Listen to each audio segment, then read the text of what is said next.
આજ મને ઘણા લોકો બદનામ કરવા માંગે, મારું લાઈવ કરે, મારી ફેમિલીને ગાડું દે, પણ ઈ વસ્તુ કહી દઉં કે તમે કદાચ ગમે એટલો બદનામ કરશો પણ મારો ઠાકર મારા ભેગો હે, તમે લોકો મારા ભેગા હો, તો દોસ્તો મારે કઈ બીવાની જરૂર નથી.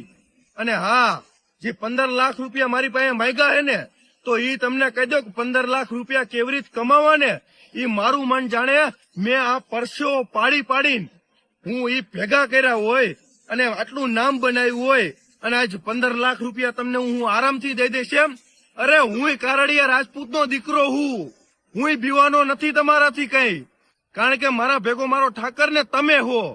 અને 15 લાખ રૂપિયા એમને મળે એમ? ના ના ના, એની માટે મહેનત કરવી પડે, મહેનત કરીને ખાઓ, ખુદનું ખાઓ. હું બદનામ કરીને તમને પૈસા પતશે એમ?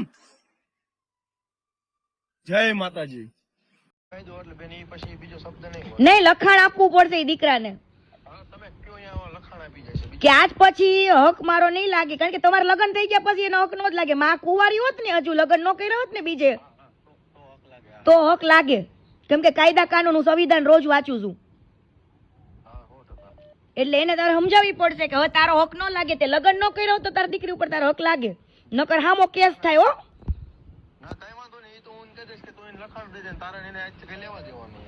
આ લેવા દેવા તો અમે નથી તમ તારે, પણ એને લખાણ દીકરીનું આપવું પડશે. અને તું, તને એવું લાગે કે દીકરીની મેં આવી આબરૂ કાઢી છે, બરાબર, એવો વિડીયો એક બનાવી નાખ. મારે કોઈ જાતની કોઈની આબરૂ લેવી નથી. મારે આટલું લાંબુ કેમ કરવું પડ્યું? તે દિવસે પહેલી વાર તું માની ગયો હોત ને વિશુ, તો આટલું લાંબુ જ ન થાત. બકા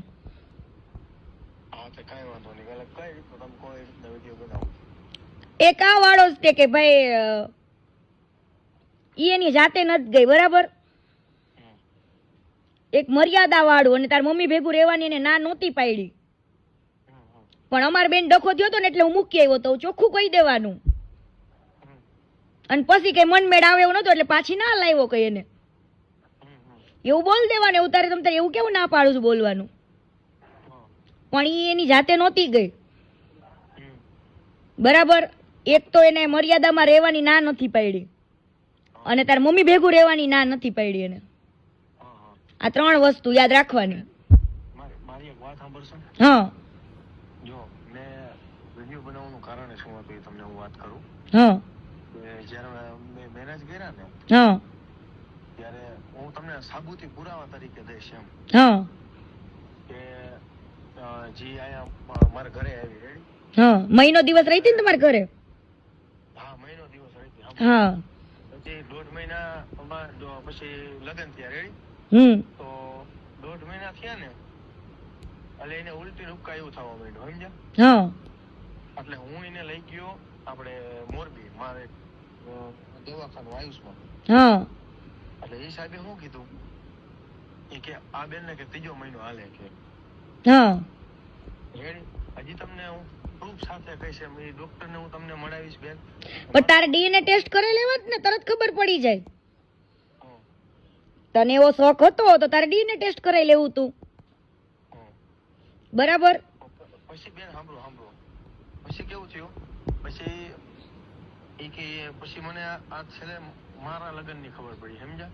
હા, એને ઓલરેડી મારી હાથમાં લગ્ન હતા મારી હારે. એવું પ્રૂફ શું છે તારી પાસે? બધા છોકરા છે? આ બધા છોકરા છે, બધા એટલે બધા બેન. હા, ડિવોર્સ લગ્ન કરેલા ડિવોર્સ હશે ને બધાના? હા, બધા એટલે બધાને હું તમને દેખાડું. તો ડિવોર્સ ના કાગળિયા મોકલો. હા, એક ના ઘરે રેડી, હું એની યાર વાત કરી લઉં. હા, અને તમને એના જે ડિવોર્સ પેપર છે એ બધા તમને હું મોકલું એમ. તો પછી એમ નહીં, તમે એનો ફોલ્ટ કાઢતા હતા, બરાબર, કે ભાઈ ઈ મને મૂકીને જતી રહે આમ તેમ, એને મારી મિત્રતા નહોતી ગમતી, મારા મિત્ર હારે રહું ઈ પસંદ નહોતું, રાત્રે મોડો ઘરે આવું ઈ પસંદ નહોતું, મેં બધું છોડી દીધું, બરાબર. તો આમાં તો તમે એવું કહી શકતા હતા ને કે વિડીયોમાં. આમાં બેન કેવું હતું હકીકતમાં કહું ને, જો હું 6 ના ડિવોર્સ ના કાગળિયા માંગીશ. હો, હા, પાકું હા, પાકું. પપ્પા એને જ પૂછ લેજો ને કે તારે આવું થયું તું એમ, એટલે તમને કહીશે. હા, તો તારે કાજલ ને પૂછી લેતું તારે કેટલામાં છે.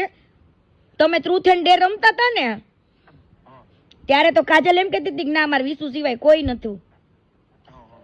તો કેમ ભાઈ વિશ્વ તને ટ્રુથ એન્ડ ડેર કોને કહેવાય? જે સાચું બોલે એને કહેવાય. તો તમે તો ગેમની મોટી વાંકાચોદી કરો છો. હવે આપણો જીવ હોય જવા દો એમ બહુ બધી. એક એક શબ્દ મેં સેવ કરીને રાખ્યા છો વિશુ, અને મેં રોસ્ટિંગ બનાવ્યા છે વિડીયો કે ભાઈ તમે શું બોલો છો ને મારી પાસે હું પુરાવા છે. બોલ. આપણે બેન જીવ હોય જવા દો એમ કહું, હાલો વાંધો નહીં એમ. હા બધું હાલો મારી બધી ભૂલ મારી એમ હાલો. નહીં, ભૂલ હું એમ નથી કહેતી કે તારી એકલાની હોય, હાલ દીકરીની હોય, પણ દીકરીની ભૂલ ક્યારથી? જ્યારથી તું મોડો આવવા માંડ્યો, તારા મોબાઈલમાં આવી રીતના બધા વાતચીત તું કરવા માંડ્યો, ભલે તારી દીકરી યાર પ્રોબ્લેમ હતો બરાબર, તો તારે બીજી છોકરીઓ યાર વાતચીત નો ચાલુ કરી દેવાય ને. એક પાત્રને તમે સમજો જ નહીં અને એને ટાઈમ ન આપો તો તમે ક્યાંથી સમજી શકશો જીવનની અંદર? બરાબર, લગન વસ્તુ એવી છે કે પછી તમારા ઉપર બધી જ જવાબદારી આવી જાય. બધી જ રીતની તાકાત રાખવી હોય ને તો જ લગ્ન કરે, કેમ કે આપણે પહેલી વાર જેવું જીવન જીવતા હોય ને એવું જીવન ન હાલે.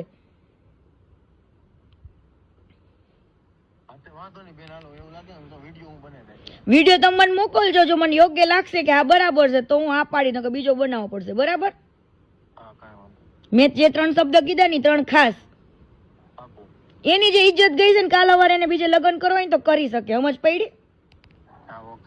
બાકી બીજું કાંઈ છે નહીં. અને આ કાજલના હસબન્ડ વાળું કે આજ પછી કોઈ દી દીકરી ઉપર ઈ હક નહીં જતાવે ફોન કરી જ્યારે હોય ત્યારે ફોન કરે, એનો હક લાગે છે ન્યા?